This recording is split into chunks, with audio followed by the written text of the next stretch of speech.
powerful story that will change the way you see your struggle, shake your heart, and open your eyes.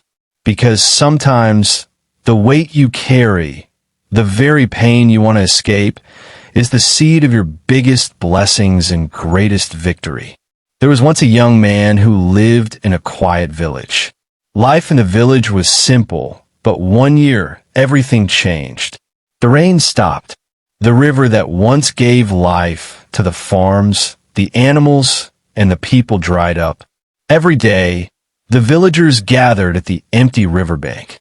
Some prayed, some complained, and others simply waited.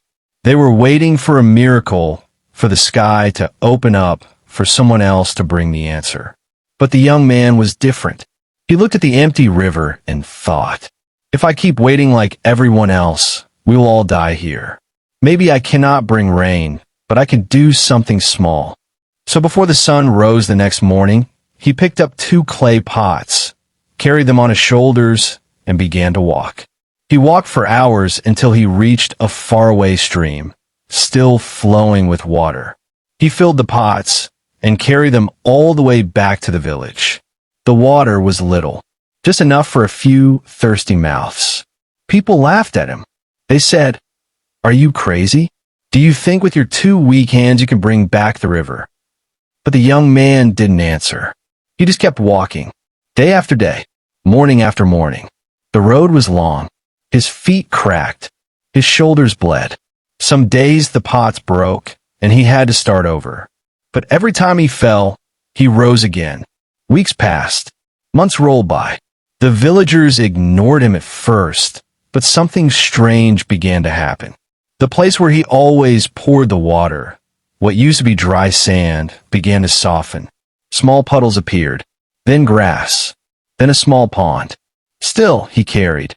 Still he poured. One morning, when he arrived at the spot, he saw something unbelievable.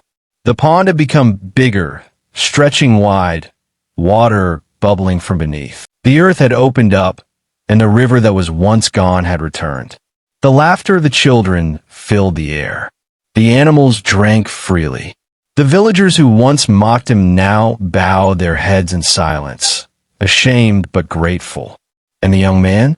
He stood quietly by the flowing river, his tired arms shaking, his back bent, but his eyes shining. Here's the truth. In life, people may doubt you. They may call you foolish. They may laugh at your small beginnings. But remember this, great things don't start as great. They start small. They start with pain. They start with someone willing to keep walking when everyone else has given up. That young man didn't just bring back water. He brought back hope. He proved that one person, with faith and persistence, can change the destiny of many. And so can you.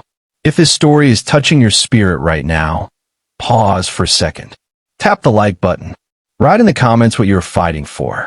And don't forget to subscribe to Emdaddiyo of Hope, because your journey is just beginning. So I ask you, what is your river? Maybe it's your dream business. Maybe it's your education. Maybe it's breaking free from the pain of your past. Whatever it is, don't wait for someone else to save you. Don't wait for luck. Don't wait for applause. Start small. Start with what you have. Even if it looks foolish. Even if nobody believes in you. Even if it takes longer than you thought. Keep going. Keep pouring. Keep carrying your pots of water. Because one day, the world will see what you were building in silence. One day, they will drink from the river you created with your sweat, your tears, and your faith. And when that day comes, you'll realize you were never weak. You were chosen to carry the river. Don't wait for miracles. Be the miracle. Like, comment, share, and subscribe to Emdaddiyo of Hope for more powerful stories that will lift your spirit and awaken your strength.